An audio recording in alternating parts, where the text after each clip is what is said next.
Hey, I'm Bob. I've been totally blind since birth, and I'm into He-Man. We're going to be talking about He-Man and the Masters of the Universe, that TV show streaming on Netflix. The one starring Yuri Lowenthal, Ben Diskin, Judy Alice Lee, Gray Griffin, Kimberly Brooks, David Kay, Fred Tatasciore, Max Mitchell, I think his name is. Who have I forgotten to mention? Roger Craig Smith, of course. So we'll be talking about Revelation at some point. But it's March 31st in 2022, and season 2 of this show has been streaming almost a month, unbeknownst to me. So I'm going back and rewatching season 1. I thought I'd review it episode by episode, point out an awful lot of things that I really enjoy about this show. So, the series pilot presents us with characters living lives we've never seen them live in MOTU lore before. I like that this show is brand new and it presents us with these characters with a bit of a twist. For instance, when the pilot starts, we see Tila breaking into the palace in Eternos, and she has never lived there to the best of our knowledge. She is trying to steal the power sword for Evelyn. She doesn't have Duncan as a father figure. She is not Duncan's adopted daughter. They're both kids who I imagine who have been living on the streets hand to mouth, and they're just working for Evelyn and Cronus just so they can have a roof over their heads and food in their bellies. So as she's picking that sword up, she of course hears it say things about Grayskull and secrets and power and I think masters of the universe. And so even though she is starting out one way, it's clear that she does become the hero that we've always known her to be. Same with Duncan. So when I saw this the first time last year, I was so captivated by the descriptive audio narration track that I missed a couple of little things that were going on. The two guards in the opening scene of the pilot that she winds up, making look like goofballs. I had no idea they were Tuva and Badra. I believe that's their names. I don't even think that those names are mentioned in the credits. I had to read that online, but I mean, the credits go by so fast and the narrator can only read so much. So really cool to see these two characters in the opening scene here, and hopefully they'll get it together in more ways than one as the series progresses. Don't want to spoil too much for those of you who may be just getting into MOTU lore and the show and all that. So the sword tells Tila that it doesn't belong to Evelyn and that it needs to be taken to its champion, to the true champion, or returned to its champion. And I'm thinking, as I'm seeing this for the first time, okay, well, where's Adam? Because we've already seen King Randor for just a brief minute in the opening teaser before the intro theme rocks. And so I'm thinking, all right. And we see the intro and all those really cool scenes described, of course, to totally blind folks with the tracks turned on. And I'm thinking, as the intro's rocking, well, I guess Adam's going to show up. Maybe he'll meet Tila in the palace. But after that intro finishes, we see Adam, and he is not living in the palace at all. He has been exiled for 10 years. He does not remember his life before he joined this tiger tribe that he's a part of. And that was a really interesting twist. I did not see that coming, no pun intended, of course. Well, maybe a little intended. So he is trying to find Cringer, and he's got Cringer's nephew with him. I guess his name is Kitty. We don't really have a name for him yet, or maybe that is his name. I'm guessing Kitty is his name. My sister had a kitty named Kitty, so this makes sense. And I've always loved talking cats. So yeah, I've always been captivated with Cringer and Battle Cat, especially in the 80s incarnation. But I love what they're doing with him in the 2021 show.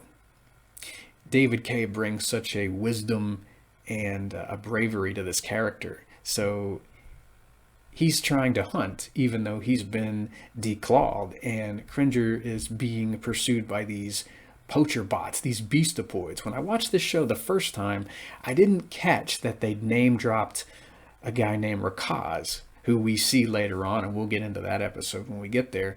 But yeah, totally missed that because I was so blown away by all the visuals. There's just so much to process now that I've got these tracks, and I'm really glad to have them. Yeah, we see Crash showing up, and she eventually, helps them brawl with the bots, and we do get to see the heroes win the day. And I like Crass in this incarnation. I mean, she is a character that we've really never met before, and she's, I guess, designed specifically for the show. And I like that she and Adam have been buddies for 10 years, but of course she's wanting something more to be there. And you can clearly see that as the episode goes on. And Tila, she of course makes it to the Tiger Tribe village, and it's interesting to see that these kitty cats don't like magic, and apparently they don't really care too much for technology either. And they're afraid of, I think, both of these things. At least I'm thinking they're afraid of technology as well as magic. And so they tended to lock Tila in her cell when she got there. But of course everything starts going to blazes really fast, and literally, because we see the poacher bots. They're reprogrammed by Duncan.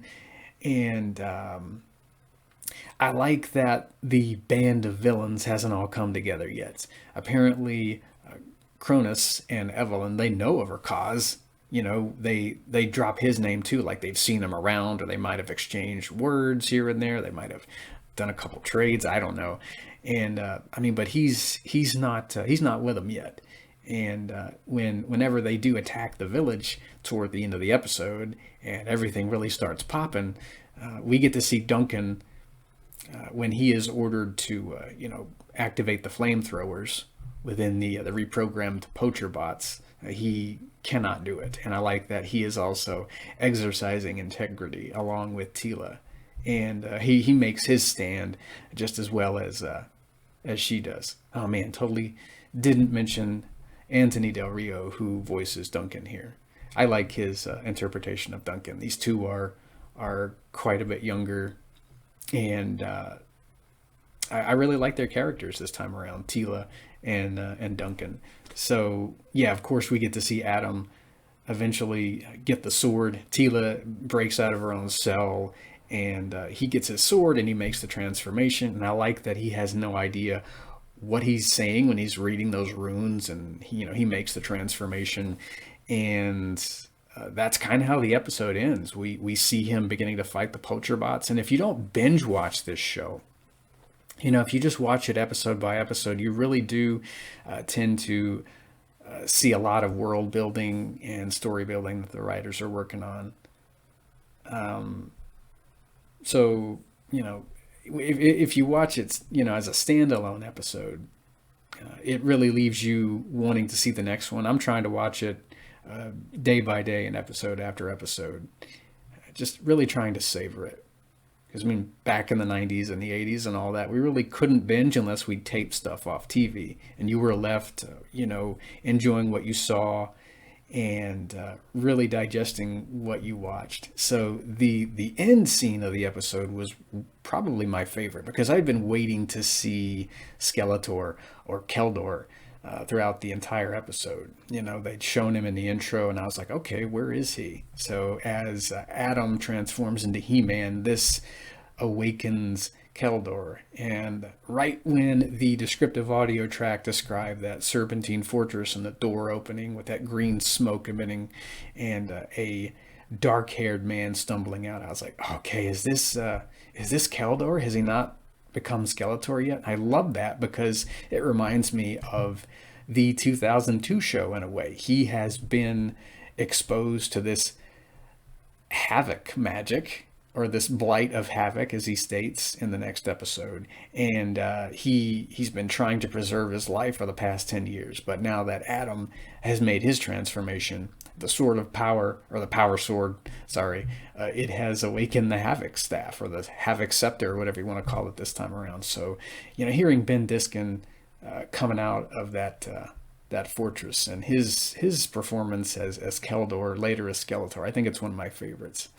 He sounds kind of tired, like he is fighting something off, fighting an illness off. But at the same time, you should never underestimate Keldor. He's very crafty. He's got a lot up his sleeves. And when I watched this the first time, the narration track, it didn't mention that one of his hands, or both of his hands, I guess, were skeletal.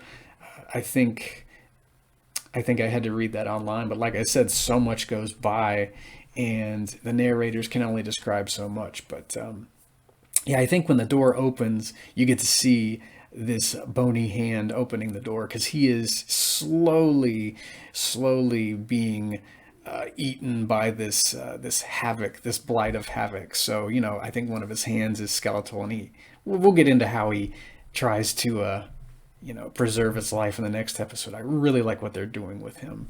So yeah, episode 1 was terrific. I like the action. I like the new twist on the characters. I love the voice acting. I cannot wait to get into King Randor and all of the other characters as the series goes on. I think it is lighthearted in some instances, and you kind of need that, because I think as the characters are growing in this show, the stakes are going to grow. I mean, yeah, I think it's starting out kind of a bit lighthearted in some moments, but you can tell that we're going to be in for some dark stuff later on, I think. And really enjoying it. And I can't wait to see some of the other things that I missed as we continue to watch season 1. So yeah, if you haven't seen the show, I highly recommend it. I probably should have said there will be spoilers ahead at the beginning of the video, but I'll write that in the description. So I'll hear you next time when we talk about the power of Grayskull.